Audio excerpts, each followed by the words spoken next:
6월 6일 월요일 새벽 예배 우리 하나님 앞에 드리시겠습니다. 사랑하는 하나님 아버지 감사합니다. 귀하고 복된 하는 6월의 첫째 주를 우리에게 보내게 하시고 또 성령 강림주를 보내게 하시고 성령께서 오셔서 우리에게 구원의 확신과 또 하나님의 사람으로 만들어 가실 것과 또 우리가 죽은 우리의 육체를 다시 살리실 우리 성령님을 기대하고 소망할 수 있게 해주셔서 감사하고 또 하나님 이 복음 우리에게 전하라고 오늘 성령 우리에게 우리 안에 내주하고 계신 것을 믿고 고백합니다. 사랑 우리들 교회 가운데 한 사람 한 사람들이 하나님의 백성으로 자라게 하여 주시고 뿐만 아니라 이 놀라운 생명의 복음을 전하는 교회 될 수 있도록 은혜 내려 주옵소서. 오늘 또 이 새벽에 하나님 우리를 말씀으로 가르치시고 말씀으로 우리를 인도하여 주옵소서. 그렇게 하실 주님을 찬양합니다. 사랑하는 예수님의 이름으로 감사하며 기도합니다. 아멘. 우리 함께 찬양 드리시겠습니다. 찬송가 288장입니다. 찬송가 288장.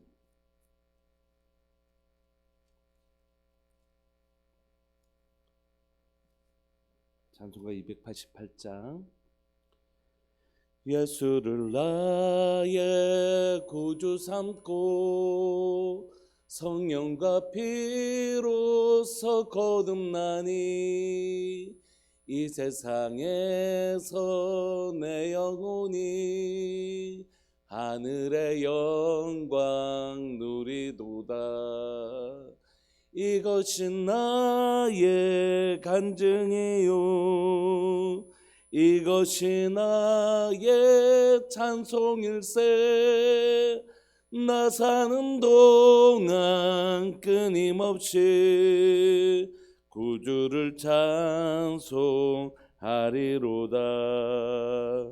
온전히 주께 맡긴 내 영 사랑의 음성을 듣는 중에 전사들 왕래하는 것과 하늘의 영광 보리로다. 이것이 나의 간증이요 이것이 나의 찬송일세. 나 사는 동안 끊임없이 구주를 찬송하리로다. 주 안에 기쁨 누림으로 마음의 풍랑이 잠잠하니 세상과 나는 간 곳 없고 구속한 주만 보이도다. 이것이 나의 간증이요 이것이 나의 찬송일세. 나 사는 동안 끊임없이 구주를 찬송하리로다.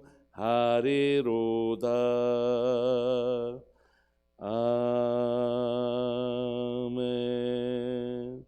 아멘. 우리 하나님 말씀 함께 보시겠습니다. 고린도전서 15장 20절부터 34절까지입니다. 고린도전서 15장 20절부터 34절까지입니다.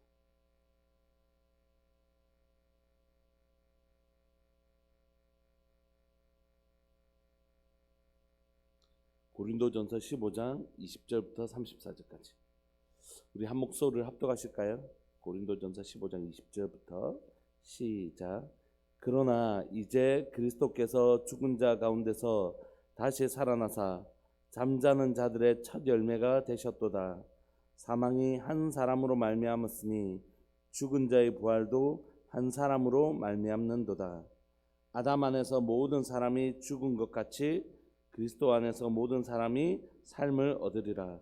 그러나 각각 자기 차례대로 되리니 먼저는 첫 열매인 그리스도요 다음에는 그가 강림하실 때에 그리스도에게 속한 자요 그 후에는 마지막이니 그가 모든 통치와 모든 권세와 능력을 멸하시고 나라를 아버지 하나님께 바칠 때라. 그가 모든 원수를 그 발 아래에 둘 때까지 반드시 왕노릇 하시리니 맨 나중에 멸망받을 원수는 사망이니라.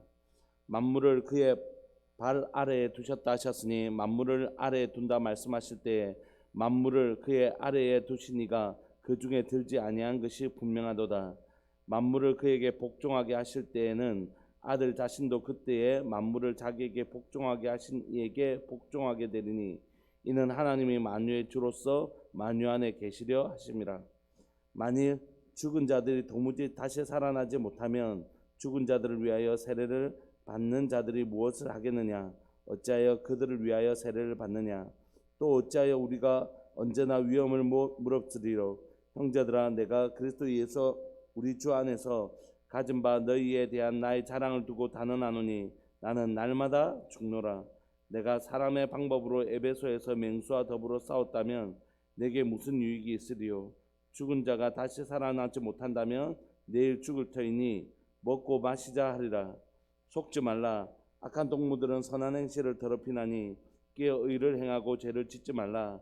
하나님을 알지 못하는 자가 있기로 내가 너희를 부끄럽게 하기 위하여 말하노라. 아멘. 우리는 지금 어제 성령 강림주의를 보내고 계속해서 고린도전서 안에서 부활장을 살펴보고 있습니다. 예수님의 부활이 도대체 우리에게는 지금 살아가고 있는 우리에게는 무슨 의미인가 그것들을 살펴보고 있지.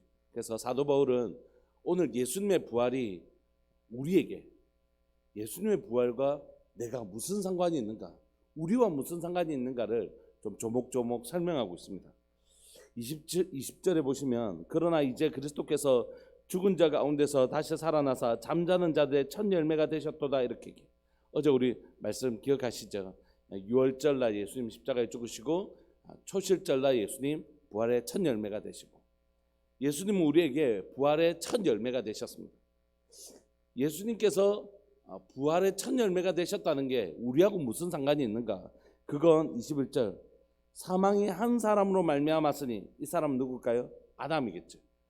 아담으로부터 아담이 하나님과 단절된 상태, 하나님과 이렇게 떨어진 상태로, 그러니까 이 가지는 죽은 것이죠. 나무에서 떨어진 가지가 죽은 것처럼 하나님으로부터 떨어진 아담은 죽은 것인데 아담으로부터 난 자손들은 태어날 때부터 하나님과 떨어진 상태, 원죄적 상태에서 태어나는 것이죠.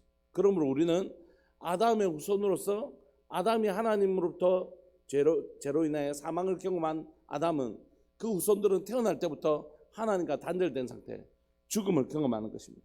그러므로 사망이 한 사람으로 말미암았으니 아담으로 말미암아 사망이 들어왔다면 죽은 자의 부활도 한 사람으로 말미암는도다. 이제 예수 그리스도를 믿음으로 예수 그리스도께 속한 자들은 이제 예수님으로 말미암아 뭐를 얻는다고요? 생명을 얻게 된다는 것입니다. 아담의 후손은 아담으로 말미암아 죽음을 경험하게 되었다면 이제 예수님께 속한 사람들, 예수 그리스도의 부활을 믿는 사람들은 그 부활에 그 생명에 참여한 자들은 이제 뭐냐면 예수님으로 말미암아 생명에 참여하게 되었다. 그러므로 예수님이 부활의 첫 열매가 되신 게 왜 중요하냐면 이제 예수님의 부활이 누구의 부활이 되었다고요? 우리의 부활이 되기 때문이다.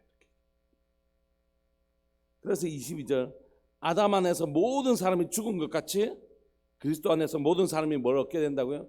생명을 얻게 된다 이렇게 얘기하는 거죠. 그러므로 우리가 예수님의 부활이 왜 중요하냐면 예수님이 부활하지 않으셨다면 우리의 부활도 없는 것이죠. 그러므로 우리는 불쌍한 자 중에 가장 불쌍한 자가 되는 것이죠. 그런데 예수님이 부활의 첫 열매가 되셨기 때문에 예수님께 속한 우리도 그 부활에 참여하게 되는 것입니다. 그러므로 예수님이 첫 열매가 되셨다, 부활이 되셨다는 사실이 왜 중요하냐면 예수님의 부활이 곧 나의 부활이 되기 때문이다. 사도 바울이 이렇게 얘기하는 것입니다. 그러니까 예수님이 죽으셨다고 부활하셨구나, 이게 뭐 과거의 역사적 사건으로만 끝나는 것이 아니라 그것이 오늘 내 삶에 너무너무 중요한 문제다. 예수님의 부활은 곧 나의 부활이다. 이게 너무 중요하다는 것이죠. 그래서 23절 첫 번째 예수님의 부활이 오늘 살아가고 있는 우리에게 너무 중요한 이유는 예수님의 부활이 나의 부활, 그 첫 열매가 되신 예수님의 부활이 바로 나의 부활이 되기 때문에 너무 중요한 일이다라고 우리에게 가르쳐주고 있습니다. 두 번째, 예수님이 부활하셨다라면 그냥 죽음에서 부활하신 것이 무슨 의미인가? 첫 번째는 우리의 부활이 되었다라면 두 번째는 뭐냐면 예수님은 단순히 살아나신 것이 아니라 살아나실 때 무엇을 심판하신 것이냐면 사망을 심판하신 것이라는 것이죠. 여러분, 사망은 왜 들어왔습니까? 죄로 인하여 들어왔죠. 죄 삭선 사망.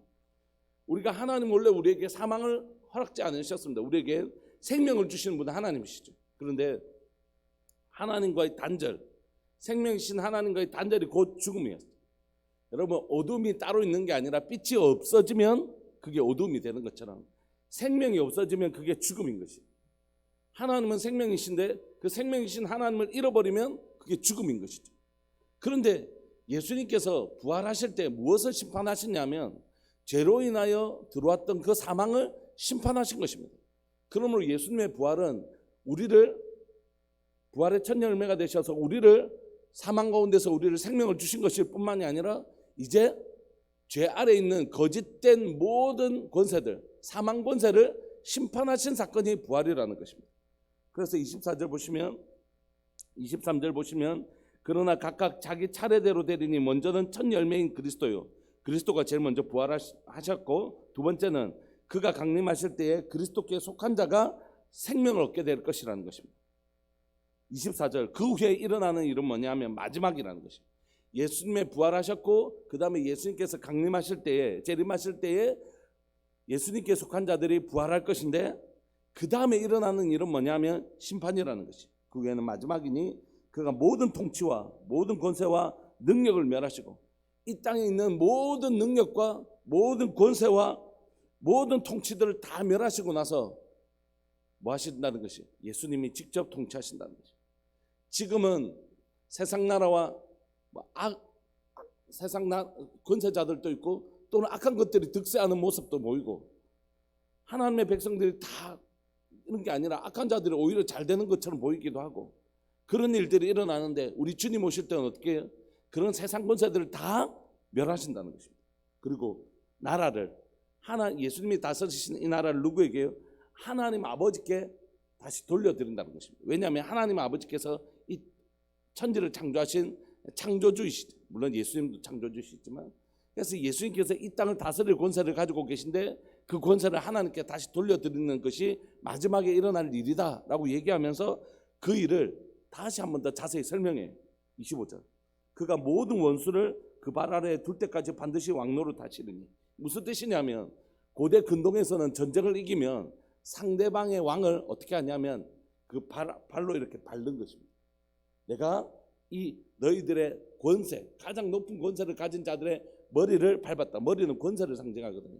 그래서 고대 근동에서는 상대방의 왕을 이기면 그 왕의 머리를 이긴 왕이 발로 이렇게 밟았어요. 이거는 이제 승리했다. 너희들의 왕행, 가장 큰 권세를 가진 왕을 내가 발로 밟았다, 이런 뜻이죠. 그렇다면 오늘 이 모습은 예수님이 아까 말씀하신 대로 그가 모든 통치와 모든 권세와 능력을 멸하신다는 표현을 모습으로 보여준 것입니다. 예수님이 이 땅에 오셔서 뭐 하신다고요? 이 세상 권세를 다 멸하실 것이라고. 세상의 거짓된 권세들, 막 지금은 자신이 모든 것을 가지고 있는 것처럼 착각하고 자신 마음대로 할 수 있다고 생각했던 그 모든 거짓 권세가 언제 멸해진다고요? 예수님 오시면 다 멸하신다는 거죠. 언제까지요? 그 발 아래에 둘 때까지 예수님은 왕노릇 하실 것입니다. 그리고 맨 나중에 세상 모든 권세를 멸하신 다음에 맨 나중에 멸해지는 건 뭐라고요? 사망이요. 더 이상 사망이 멸해졌기 때문에 사망이 있을까요? 없을까요? 없다는 것이. 예수님의 부활은 사망을 심판하심으로 더 이상 예수 그리스도를 믿는 자들 안에서 사망이 없도록 하신 사건, 세상의 모든 권세를 멸하실 뿐만이 아니라 이 세상 권세 가운데 마지막 권세라고 할 수 있는 그 사망까지도 멸하시는 것을 통해서 이제 이 땅에 사망이 왕노릇하는 일은 없다는 것이에요. 너 죽어, 너 이렇게 살다가 결국 죽어 하는 그 사망이 더 이상 아무 힘도 없다는 것이에요. 그러니까 죽음이 없다는 것이죠. 이제 그리스도의 부활이 바로 우리에게 이런 것을 준 것이에요. 그러므로 부활은 우리에게 이렇게 얘기합니다. 예수님의 부활은 어떤 의미냐? 예수님의 부활의 첫 열매가 되셨던 것처럼 너희들이 예수 그리스도 안에 속한 너희들은 다시 생명을 얻게 될 것이다. 뿐만 아니라 예수님이 부활하심으로 우리가 부활하게 될 뿐만이 아니라 이 세상에 있는 그 거짓 권세들이, 거짓된 통치, 세상 권세들이 다 심판을 받게 될 것이고, 마침내 죽음이 왕노릇하던 이 세상에 그 죽음도 심판을 받아서 더 이상 죽음이 아무런 힘도 없는 생명으로만 가득한 세상이 될 것이다 이렇게 얘기해요. 그리고 예수님은 이걸 누구에게 드린다고요? 하나님 앞에 드린다는 것입니다. 27절 만물을 그의 발 아래 두셨다 하셨으니 만물을 아래 둔다 말씀하실 때에 만물을 그의 아래 두시니가 그 중에 만물 아래 들지 않겠지. 예수님께서 만물을 그 발 아래 두셨다니까 예수님은 만물 아래 들어가는 개념이 아니고 오히려 그 만물을 다스리는 분이시죠. 그런데 28절 만물을 그에게 복종하게 하실 때에는 아들 자신도 그때 만물을 자기에게 복종하게 하시니 누구죠? 하나님 아버지 성부 하나님께 복종하게 된다는 것이. 예수님께서 성부 하나님과 성자 하나님 동일한 인격과 동일한 위격과 동일한 것을 가지고 계시지만 그 통치의 원리에 따라서 예수님이 이 땅을 다스릴 권세가 있으신데 이 권세를 누구에게 다시 올려드리신다고요? 하나님께 다시 돌려드리신다. 왜 이런 표현을 쓰냐 하면 이건 뭐냐면 하나님의 창조 질서가 통치 질서가 완전히 회복되는 것을 보여주는 것입니다.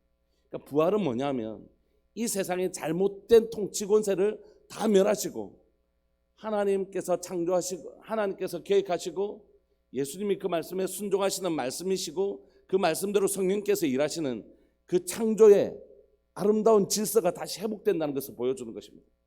그동안은 하나님의 이 통치 질서에 반향하는 것들이 있었잖아요. 하나님의 말씀에 지금 다 통치 순종하고 있는 건 아니잖아요. 하나님의 나라가 오면 그게 완성될 것이잖아요. 그러니까 부활은 뭐냐면 바로 하나님의 아름다운 통치, 하나님의 나라가 완성될 것을 보여주고 있는 것입니다. 그러니까 부활은 단순히 죽은 예수님이 부활하실 것뿐만이 아니라 우리가 다시 부활할 것이 뿐만이 아니라 이 세상의 잘못된 권세들이 다 멸해지고 하나님의 통치가 건강하게 완전하게 세워지는 것을 의미하는 것입니다. 그러니까 부활은 바로 하나님의 나라의 완성과 깊은 연관성이 있는 것이죠. 세 번째는 30절 보시면 29절부터 보시면 30절 또 어찌하여 우리가 언제나 위험을 무릅쓰리요. 우리가 목숨을 걸고 복음을 전할 수 있는 힘은 뭔가? 그런 하나님의 나라가 우리가 예수님 부활하시고 우리가 부활할 것을 믿고 또 마침내 세상 권세가 멸해지고 하나님 다스리실 그 예수 그리스도의 강림하실 때 재림하실 때가 올 텐데 그건 부활 때문에 가능한 일인데 우리가 그 예수 그리스도의 재림 강림이 오실 때 세상 끝날까지 복음을 전하는 이 복음 전하는 일도 왜 가능하냐면 부활 때문에 가능하다 이렇게 얘기해요. 또 어찌하여 우리가 언제나 위험을 무릅쓰리요. 형제들아 내가 그리스도 예수 우리 주 안에서 가진 바 너에게 대한 나의 자랑을 두고 단언하노니 나는 날마다 죽노라. 자신은 날마다 그 죽음의 공포 앞에 선다는 것입니다. 그런데 32절 내가 사람의 방법으로 에베소에서 맹수와 더불어 싸웠다면 내게 무슨 유익이 있겠냐. 그게 내게 무슨 유익이 있겠냐는 거예요. 내가 사람의 방법으로 했으면 사도 바울 저 힘세네 뭐 용감하네 뭐 사도 바울 담대하네 뭐 이런 말을 들었을는지 모르지만 그게 무슨 유익이 있겠냐. 그러나 죽은 자가 다시 살아나지 못한다면 내일 죽을 터이니 먹고 마시자 하리라. 내가 지금 만약에 죽은 자의 부활이 없다라면 이 인생이 전부라면 뭐라고 그렇게 살겠냐는 것이. 여기서 그냥 오늘 하루 행복하게 살고 막 즐겁게 살고 이 세상의 전부인 것처럼 살지. 근데 사도 바울은 뭐라고요? 죽음의 공포의 가운데서 날마다 그 복음을 담대하게 전하는 이유는 뭐라고요? 부활이 있기 때문입니다. 이 인생이 전부가 아니라 죽어도 다시 사는 부활이 있고 우리 주님이 다스리는 완전한 하나님의 나라가 올 것이기 때문에 그 부활이 있기 때문에 내가 이 복음을 전할 수 있고 복음을 담대하게 전할 수 있는 힘이 바로 여기 있다는 것이죠. 그러니까 사도 바울에게 부활은 나중에 죽어서 천국 가는 개념이 아니라 오늘 우리가 살아가는 이 오늘 현재를 다르게 살아가는 이유라는 것이에요. 내가 왜 저 사람들처럼 안 사는 줄 아냐? 저 사람 부활이 없고 나는 부활이 있기 때문이다. 그러니까 다르게 사는 것이다.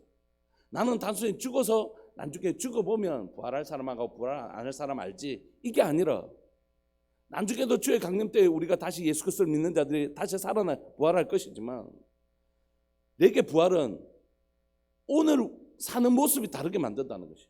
부활이 있는 사람과 없는 사람 보면 죽어서 아는 게 아니라 현재 모습 보면 알게 된다는 것이에요. 왜냐하면 나는 부활을 믿기 때문에 오늘 또 복음을 담대히 전한다. 죽음을 각오하고 오늘 복음을 전한다 이렇게 얘기하는 거죠. 그러므로 너희들 절대 거짓말하는 사람들의 말에 속지 말라는 거죠. 속지 마라. 악한 동무들은 선한 행실을 더럽힌다. 그들은 부활이 없다고 얘기하면서 그냥 죽으면 끝이다. 육체가 죽으면 썩고 없어지는 것이지 영은 원래 거룩한 것이기 때문에 그냥 우리 살면 돼. 행복하게 살면 돼. 막 이렇게. 이 세상이 막 육체는 아무것도 아니야. 이렇게. 육체로 죄짓는 건 아무것도 아니야. 우리 부활은 영의 부활만 있는 것이기 때문에 육체는 막 살아도 돼. 그러니까 우리가 막 살자. 이렇게 하는 사람들이 있었단 말이야. 그들의 말에 속지 말라는 것이. 34절 깨어 의를 행하고 죄를 짓지 말라. 하나님을 알지 못한 자가 있기로 내가 너희를 부끄럽게 하기 위하여 말하노라. 오늘 이 복음을 딱 전하면 사도 바울이 편지를 적으면 이 편지를 이제 교회 앞에서 읽을 거잖아요. 사도 바울이 보낸 이 고린도전서를 읽을 거잖아요. 그러면 이걸 읽을 때에 거짓말로 가르쳤던 그 사람은 뭘 당할까요? 부끄러움을 당하겠죠. 김 집사가 부활 없다 했는데 육체는 다 쓸모없다 그랬는데 근데 사도 바울 우리에게 복음을 전하는 사도 바울이 아니 육신의 부활이 있다고. 그렇기 때문에 우리가 예수 그리스도의 육신의 부활이 예수 그리스도께서 부활하셨기 때문에 우리가 부활하고 그때 모든 만물이 그 예수 그리스도의 이름 앞에서 다 멸함을 받고 그 다음에 예수님께서 온 땅을 다스리시고 그 영광을 하나님께 올려드리고 그래서 사도 바울은 그 부활의 확신 때문에 담대하게 복음을 전한다는 이 메시지를 들을 때에 거짓말로 속였던 사람들은 부끄러움을 당하게 될 거라는 거죠. 사도 바울은 이 일을 통해서 뭘 하려고 하는 것입니까? 교회 가운데 복음이 선명하게 새겨지기를 원하는 것입니다. 성도들이 이 설교를 듣고 이 말씀을 듣고 복음이 무엇인지 확신하고 복음답게 살겠다. 이렇게 결단하는 모습을 보이기를 원하는 것입니다. 말씀을 마무리하면서 오늘 우리 가운데 함께 좀 이 말씀을 붙들고 기도했으면 좋겠습니다. 하나님, 이번 우리의 입술로는 부활을 믿는다고 하는데 우리 중고등부 친구들한테 물었거든요. 솔직하게 우리 한번 물어보자. 내가 예수님이 죽으셨다가 부활하신 것을 믿는 사람이니까 선생님들하고 애들이 손을 들고 솔직하게 예수님이 죽었는데 다시 살아났다. 죽었는데 다시 살아났다. 솔직히 안 믿어지는 사람 이렇게 얘기하니까 몇몇 아이들이 손을 들더라고요.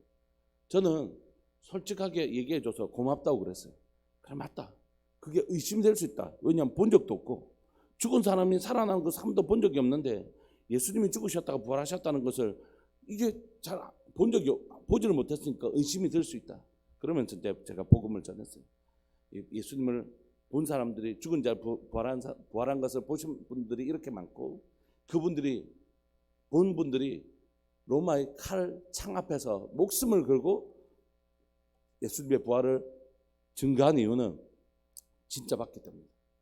보지도 않은 일을 위해서 목숨을 걸 사람이 없고 자기들이 거짓말이었다면 거짓말을 위해서 목숨을 걸 사람이 없는데 진짜 허다한 증인들이 예수님이 죽으시고 부활하신 것을 봤고 그래서 그것을 위하여 자신의 몸이 불타면서 그리스도인들을 막 불태웠거든요. 몸을. 그러면서도 예수님을 부인하지 않았던 것은 죽어도 살아나신 예수님을 보았기 때문에 그런 복음을 전한 건데 사랑하는 여러분, 예수님이 진짜 죽으셨습니다. 그리고 정말 부활하셨습니다. 그리고 예수 그리스도를 믿는 우리에게 진짜 부활이 있습니다. 그날에 우리 주님이 이 세상에 이 거짓 권세를 다 멸하시고 이 나라를 하나님 앞에 올려드릴 것입니다. 그때 성경은 우리가 예수 그리스도와 함께 왕노릇할 것이라고 얘기합니다. 예수 그리스도의 부활에만 우리가 참여하는 것이 아니라 예수님과 함께 이 세상을 다스리는 왕노릇할 것입니다. 그리고요, 그렇기 때문에 오늘이 다른 것입니다. 오늘 우리가 죽어도 다시 사는 부활을 믿기 때문에 나도 담대하게 복음을 전할 수 있을 뿐만이 아니라 그 사람에게도 뭘 전해야 되는 거죠? 복음 전해야 되는 거죠. 우리가 어제 성령 강림주의를 보내면서 같은 고백을 했던 것처럼 사랑하는 교회 안에 우리가 때를 얻든지 못 얻든지 복음 전하는 성도 되기를 원합니다. 내가 만나는 사람들에게 만나자마자 교회 갑시다 예수 믿자 이렇게 얘기하는 것이 좀 적당하지 않을 수도 있지만 어쨌든 그 영혼에게 계속해서 내가 복음 전해야 되겠다는 마음을 가지는 거지. 우리 가족들에게 목사님 우리 가족을 위해서 내가 열심히 복음 전하고 기도했는데 안 되더라고요. 그랬어요. 우리가 포기할 건가요? 그럴 수 없잖아요. 우리 가족은 부활이 진짜인데 포기할 수 없잖아요. 그러니까 또 한번 거절당하더라도 또 기회를 봐서 또 전하고 또 기도하면서 또 준비했다가 또 전하고 이웃들도 마찬가지죠. 이웃에게 복음 나한테 그런 얘기 하지 마라 이럴 수 있잖아요. 복음을 전했는데 그런 거절당할 때가 있으면 그러면 죽으면 영원한 생명과 영원한 죽음이 있는데 포기할 수는 없잖아요. 그러니까 또 기도하다가 기도를 봐서 집사님 내가 이야기 한 잔, 뭐 커피 한 잔 사줄게 해가지고 내 삶에 일하신 하나님을 또 소개하기도 하고, 그러면서 우리가 끝까지 뭘 전해야 되냐면 부활하신 주님을 전하는 것이죠. 그래서 그분이 그 복음을 받아들인 날에 반드시 뭐 할까요? 정말 찾아서 생명의 은인이라고 그렇게 고백한 날이 있어요. 저희 아버지, 저희 어머니 예수님 안 믿으셨는데 저희 어머니가 먼저 예수님을 믿게 됐거든요. 물론 저도 끊임없이 복음을 전하고 기도했지만 결국 저희 어머니를 교회에 데려가신 분은 뭐냐면 한 권사님이셨어요. 그 교회 권사님. 아이고 막 따라온나 이러면서 결국 그분의 손에 이끌려서 가셨어요, 교회를. 그래서 제 아버지도 이제 같이 이제 이렇게 가시게 된 거죠. 아버지 소천하시는 그날에 그 권사님이 장례식에 오셨는데 제가 그분 앞에 정말 엎드려서 절했습니다. 감사하다. 감사하다. 어떻게 안 할 수 있겠어요? 엎드려 절했어요. 너무 감사하다. 여러분, 우리가 이 영원한 죽어도 다시 사는 부활이 있는 것을 우리가 분명히 믿기를 원합니다. 뿐만 아니라 이 부활을 나만 누리는 것이 아니라 사랑하는 믿음의 식구들 가운데 전하게 되기를 소망합니다. 그때 우리가 함께 예수 그리스도의 그 생명의 부활의 통치에 함께 참여하는 가 되는 것처럼 우리의 이웃들도, 우리의 가족들도 함께 그 가운데 참여하는 자가 되는 것이죠. 이 시간 우리 함께 좀 기도하고 싶습니다. 기도하실 때 하나님, 내 가운데 이 부활이 확실히 믿어지게 하여 주시고, 그래서 담대하게 복음 전하는 자 되게 하여 주옵소서. 나만 이 부활에 참여하는 것이 아니라 저분도 예수 그리스도의 생명의 부활에 참여하는 놀라운 영광이 우리들 교회 성도들을 통하여, 우리들 교회를 통하여 많은 영혼들의 생명 얻게 되는 놀라운 역사가, 생명을 나눠주는 교회, 바로 우리들 교회 될 수 있도록 주님, 우리 공동체가, 사랑하는 교회가 생명을 나눠주는 공동체 될 수 있도록 주님 도와주옵소서. 우리 주님의 이름 크게 부르시면서 우리 안에 깊은 확신과 이 복음을 전하는 사명 잘 감당할 수 있게 해달라고 기도하시면서 나갑시다. 기도하시겠습니다. 주여, 살아계신 하나님 아버지, 역사하시는 하나님 아버지 감사합니다. 하나님 성령 강림주의를 보내고 하나님 오늘 이 새벽에 또한 부활의 말씀을 듣게 해주셔서 감사합니다. 예수님께서 십자가에서 죽으시고 부활하신 예수님을 사망 가운데 하나님 그 부활을 하게 하신 성령께서 우리 안에 계십니다. 우리 안에 계신 성령께서 오늘 또 내가 예수 그리스도의 내가 구원받은 하나님의 백성이며 오늘 또 하나님의 백성으로 자라가게 하실 뿐만이 아니라 내 죽을 육체도 다시 살리실 분이신 것을 고백합니다. 뿐만 아니라 성령이 너에게 임하시면 너희가 권능을 받고 하나님 예루살렘과 온 유대와 사마리아 땅끝까지 이르러 내 증인이 되리라고 하셨는데, 하나님 오늘 또 내 안에 계신 성령으로 말미암아 우리가 그 권능을 받고 하나님 복음 전하는 자가 되게 하여 주옵소서. 복음을 전하는데 방해하는 것들이 있다면 하나님 그 언어의 문제를 해결하셨던 것처럼 복음을 전하는데 방해가 되는 모든 것들을 내 안에 계신 성령께서 해결해 주실 줄 믿고 고백합니다. 오늘 또 하나님 이 부활에 참여한 내가 반드시 다시 살아날 것을 믿는 내가 또 하나님의 이 부활을 전하는 자 되게 하여 주옵소서. 사랑하는 우리들 교회가 하나님의 이 생명의 복음을 전하는 자 되게 하여 주시고, 하나님 죽어가는 영혼에게 하나님 바로 당신이 나의 생명의 은인이라고, 바로 당신이 나의 생명의 은인이라고 고백받는 그런 교회, 그런 성도 우리가 되게 하여 주옵소서. 우리를 통하여 복음을 전하는 교회, 복음이 하나님 이 달천과 천국과 북구와 울산과 나라 민족과 열방 가운데 복음 전하는 교회, 바로 생명 전하는 교회, 우리 교회 되게 하여 주옵소서. 그렇게 하실 주님을 찬양합니다. 영광 받아 주옵소서. 영광 받아 주옵소서. 영광 받아 주옵소서. 주의 말씀에 오늘 또 순복하며 나아가는 하루 되게 해 주십시오. 사랑하는 예수님의 이름으로 감사하며 기도합니다. 아멘. 송성령 하우픈 집사님 가정, 김홍숙 권사님 가정 하나님 앞에 귀하고 복된 예물 드리셨습니다. 고마우신 하나님 아버지 감사합니다. 하나님 사랑하는 교회 공동체를 기도로 지키는 사람들이 있습니다. 하나님 기도로 새벽 제단을 지키고, 새벽 기도로 수요예배와 금요철을 지키고, 하나님 기도로 하나님 사랑하는 교회를 지켜나가는 사랑하는 믿음의 동력자들이 있습니다. 하나님 이 기도를 받아주시고, 하나님 앞에 성실하게 나오는 이 예배를 받아주시고, 그 기도에 응답하시는 하나님을 이 새벽에 경험할 수 있도록 주님 도와주옵소서. 하나님 앞에 예물을 드리는 귀한 믿음의 식구들, 신실하게 성실하게 믿음으로 이 예물을 드립니다. 주님 받아주시고 사랑 가정 가운데 풍족케 하시는 하나님의 놀라운 은혜가 있게 하시며 또한 이 재정을 통하여 복음이 전해지는데 하나님 재정이 사용되어질 수 있도록 은혜 내려 주옵소서. 오늘 살아가는 내내 나는 죽어도 다시 사는 확실한 생명을 얻은 자인 것을 믿게 하여 주시고 이 생명의 복음 전하는 우리들 되게 하여 주옵소서. 우리를 사용하실 주님을 찬양합니다. 영광 받아 주시옵소서. 사랑하는 예수님의 이름으로 감사하며 기도합니다. 아멘. 이렇게 계속해서 기도하시면서 나가시겠습니다.